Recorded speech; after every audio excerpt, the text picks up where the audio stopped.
Olá pessoal, bem-vindos! Hoje a aula é sobre Revolução Francesa.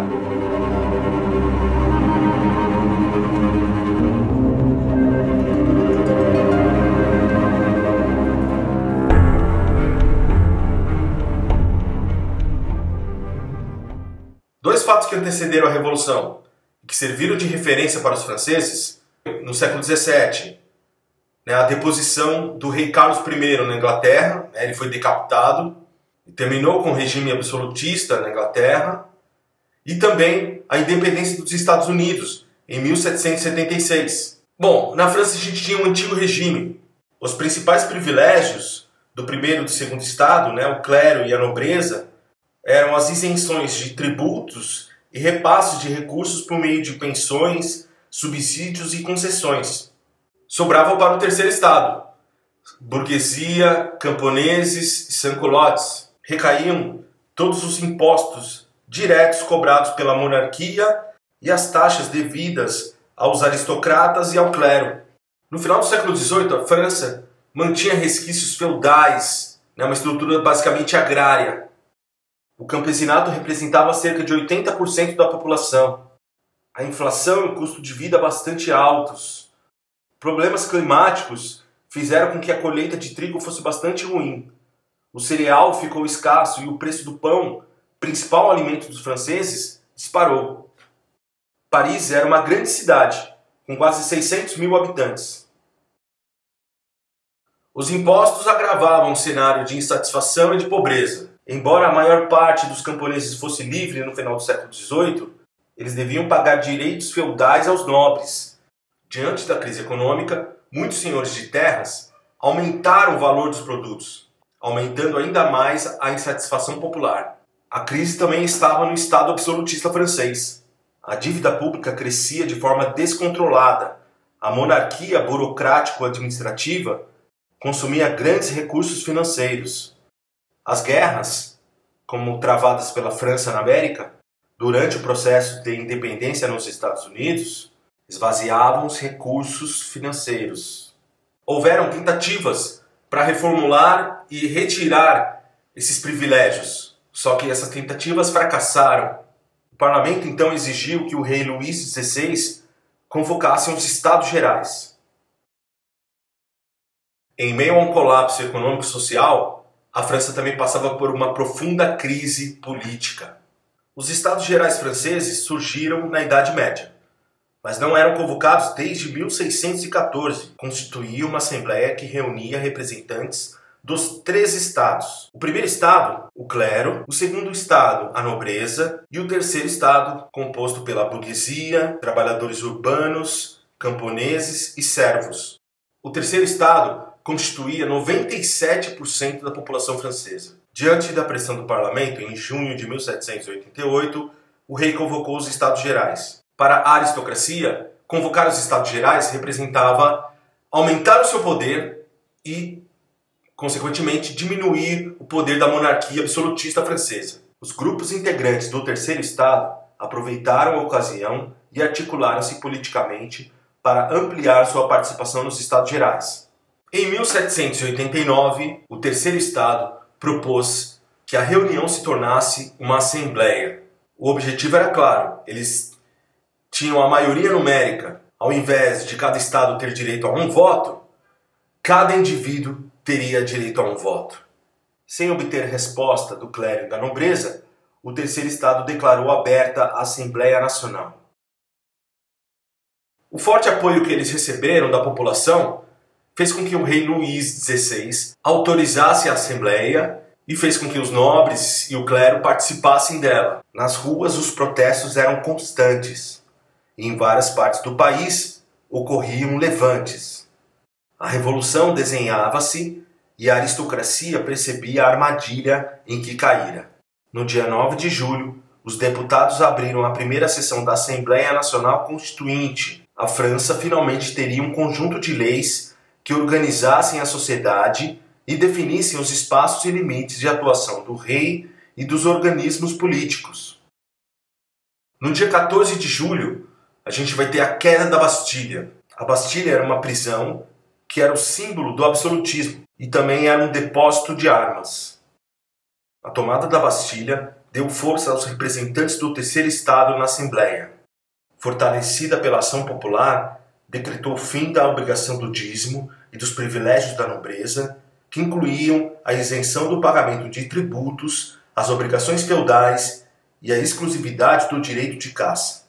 Também foi aprovada a Declaração dos Direitos do Homem e do Cidadão. A declaração baseava-se nas ideias liberais e iluministas e retomava princípios da Declaração de Independência dos Estados Unidos. O documento proclamava o direito à igualdade jurídica, à liberdade religiosa, de pensamento e de expressão.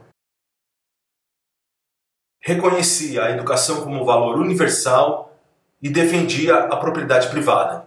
Gradualmente, os poderes monárquicos eram reduzidos e a aristocracia percebia o avanço das conquistas populares. Muitos nobres começaram a deixar a França. No parlamento francês, existiam dois grupos. Do lado esquerdo, os jacobinos, e do lado direito, os girondinos. Desde então, os defensores da tradição, da manutenção das condições sociais e da ordem e da autoridade são identificados como portadores de uma ideologia de direita. Aqueles que são defensores de reivindicações populares, mudanças sociais, inovações, justiça social, são tidos como portadores de uma ideologia de esquerda. Em 1790, Robespierre assume a liderança dos jacobinos e se torna um dos principais oradores da Assembleia Constituinte. A Constituição foi promulgada em setembro de 1791. Encerrou o absolutismo e vai dar início, então, o que a gente chama de monarquia constitucional. Os poderes foram divididos em executivo, legislativo e judiciário. Os juízes passavam a ser escolhidos entre os advogados e não mais indicados pelo rei. O Código Penal foi reformado com a abolição da tortura. Os franceses deixavam de ser súditos e passavam a ser considerados cidadãos, dotados de direitos e deveres sociais e políticos. A implementação do voto censitário impedia que os milhões de franceses, que não dispunham de riqueza ou propriedades, votassem. Era uma vitória da burguesia, setor hegemônico dentro do terceiro Estado. Ela alcançava o acesso aos cargos públicos, antes controlados pela aristocracia, e ganhava força, ao mesmo tempo em que evitava a interferência de setores populares na política. A burguesia também conquistava, com as mudanças, a eliminação das barreiras mercantilistas ao comércio e o estímulo à livre iniciativa, implementando uma economia de mercado. Muitos camponeses contentaram-se com as conquistas que haviam obtido nos primeiros anos da Revolução, como a abolição dos direitos senhoriais, redução dos impostos e reformulação do regime de propriedade rural. O campesinato assumiu uma posição mais conservadora e a Revolução Popular passou a concentrar-se nas cidades. A proibição das greves e de associações de operários pela burguesia, agora dominante, revoltava os trabalhadores, que exigiam controle de preços, aumento de salários e melhor distribuição de renda. Os sans-culottes, grupos urbanos compostos predominantemente por artesãos assalariados e operários, ampliava a lista de reivindicações, propondo o fim da monarquia e a implementação da república, com o voto universal masculino. Em junho de 1791, o rei Luís XVI tentou fugir da França, mas foi reconhecido e levado de volta a Paris. Apesar da tentativa de fuga, a burguesia preferiu deixar o rei no trono, porque uma mudança política poderia representar uma expressão maior das reivindicações populares. Em abril de 1792, a França entrou em guerra contra a Áustria e a Prússia. Os exércitos franceses, fragilizados pela debandada da maioria dos oficiais, que eram de origem nobre, não conseguiram conter o avanço das tropas inimigas, que invadiram o território francês. Uma imensa mobilização popular, liderada pelos sans-culottes, atacou o palácio que abrigava o rei. Depois de combates sangrentos, a família real foi aprisionada. A rebelião popular também provocou a dissolução da Assembleia e sua substituição pela Convenção Nacional. Um novo parlamento foi escolhido através do voto universal masculino. Acusado de traição, o rei foi levado a julgamento e condenado à morte. A Assembleia abolira a monarquia e implementara a república. O monarca foi decapitado em janeiro de 1793. Os girondinos controlavam a Convenção Nacional e impuseram uma política de moderação. Os jacobinos e seus aliados mantinham proximidades com setores populares e dialogavam com os sans-culottes. A tensão social ampliava o prestígio da proposta jacobina de compor um governo forte, capaz de conter a contra-revolução e reestruturar a economia nacional. Os jacobinos conseguiram a maioria na convenção e aprovaram a prisão das principais lideranças girondinas. Foram criados os Comitês de Salvação Pública, que deveriam atuar como poder executivo, e o Tribunal Revolucionário, incumbido de julgar os suspeitos de trair os ideais revolucionários. Uma nova Constituição de caráter democrático foi promulgada, implementando o sufrágio universal masculino, o confisco das propriedades dos nobres que tivessem fugido da França e daqueles que lutaram contra a Revolução. Decretou-se o aumento dos salários, o congelamento dos preços do pão e de outros alimentos de primeira necessidade. Aboliu-se a escravidão nas colônias. Foi lançado um plano de implementação de um sistema educacional público e gratuito. Em toda a França surgiram comitês revolucionários, encarregados de vigiar a ampliação das novas leis e denunciar suspeitos e atividades contra-revolucionárias. O Tribunal Revolucionário prendeu, julgou e executou todos aqueles que eram suspeitos de colocar a Revolução em perigo. Essa fase da Revolução ficou conhecida como o período do terror.